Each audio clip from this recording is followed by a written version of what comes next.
Баршаңызға қайырлы күн достар, сіздермен бірге Фатима, менің каналыма қош келдіңіздер. Бүгін біз оңай әрі тез жасалынатын және де үйдегі бар ингредиенттерден жасалынатын зебра сметаник жасайтын боламыз. Бұл сметаник өте дәмді әрі шоколадты болып шығады. Ал ендеше жасауды бастайық. Ең алдымен осы біздің сметаникіміздің қамырын жасап алайық. Ол үшін 250 грамм ұнды електен өткіземіз. Ұнымыздың бәрін електен өткізіп болған соң, келесі кезекте сары майдың кезегі. Бұл жерде мен 150 грамм сары май қолдандым және де жарты шай қасық қопсытқыш. Осы үшеуін бәрін қосып, жақсылап тұрып араластырамыз.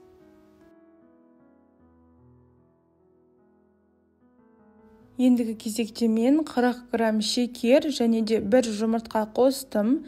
Достар, бұл жерде сіздер сметанигіңіздің қамырын қатты тәтті болғанын қаласаңыздар, онда көбірек шекер қосыңыздар. Бұл жерде біз артық ұн қоспаймыз, яғни мен барлығы 250 грамм ғана ұн қостым.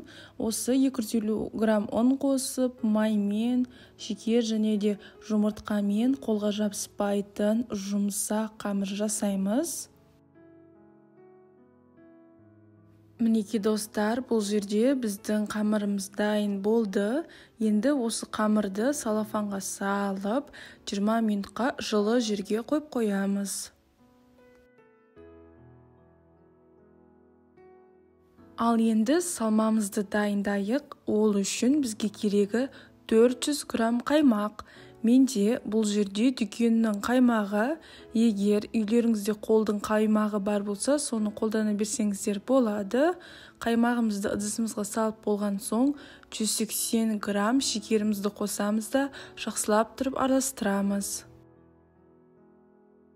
Қаймағымызға шекерімізді қосып араластырып болған соң, ендігі кезекте 2 жұмыртқаның кезегі.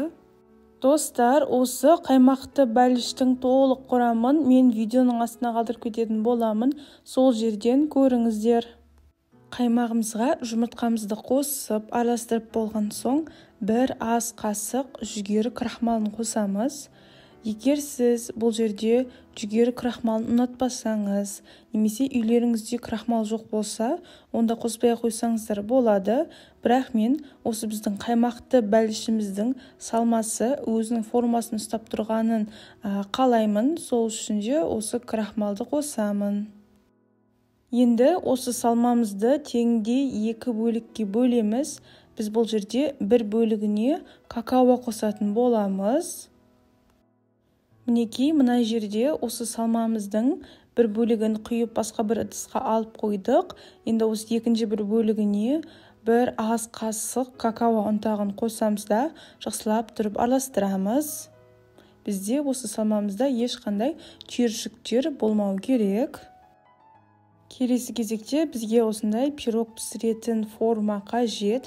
Енді осы формамызға біздің қамырымызды алып келеміз. Бұл жерде біздің қамырымыз 20 минуттай біздің бөлме температурасында тұрды. Осылай біздің қамырымыз жұмсақ болып тұрады. Қолдың көмегімен осы формамызға жайып шығамыз. Сіздер осы қамырды немесе оқтаумен жайсаңыздар да болады. Бірақ маған осылай қолмен жұмыс істеген ыңғайлы. Енді осы жерде қамырымыздың шет жағын шығарамыз. Бұл жерде сіздер қасықтың көмегімен де осы қамырларыңызды тегістеп, әдемілеп шықсаңыздар болады. Мына видеодағыдай қайталаңыздар.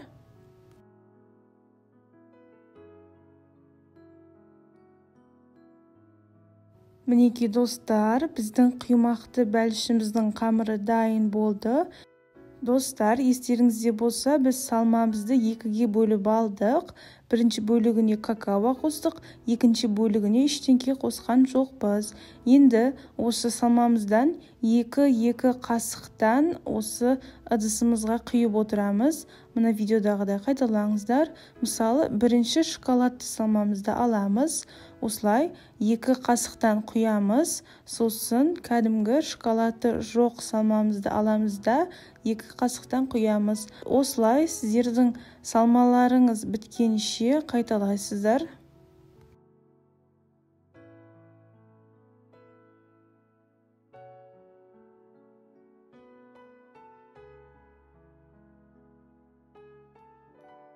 Мінекей, бұл жерде салмаларымызды кезек-кезегімен құйып шықтық.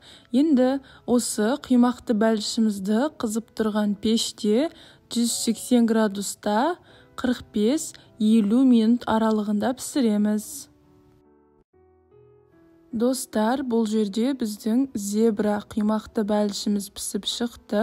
Енді осы бәлішті 1 сағаттай суытамыз. Суыған соң минимум 2 сағатқа тоңазытқышқа қойып қоямыз.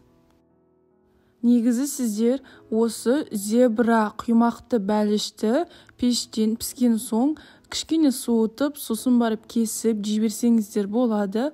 Бірақ осы бәлішті толықтай суытып, сосын 1-2 сағатқа тоңазытқышқа қойып қоятын болсаңыздар, бұл бәліш 2 есе дәмді болады. Және де өзінің формасын ұстап тұратын болады. Бұл жерде біздің қаймақты бәлішіміз тоңазытқышта 2 сағаттай тұрды. Енді сіздерге кесіп көрсеткім келеді. Қараңыздар, біздің бәлішіміз оңай кесіліп жатыр. Сіздерге осы разрезін кесілген кездегісін көрсеткім келеді. Біздің бәлішіміз өте әдемі көрініп тұр. Зебра сияқты жолақтарымен. Достар, сіздер де осы зебра қаймақты бәлішті міндетті түрде жасап көріңіздер. Жасалу жолы оңай, және де үйдегі бар ингредиенттерден жасалынады, және де өте дәмді болып шығады. Сіздермен болған Фатима. Менің каналыма тіркеліп, лайк басып, комментария жазуды ұмытпаңыздар.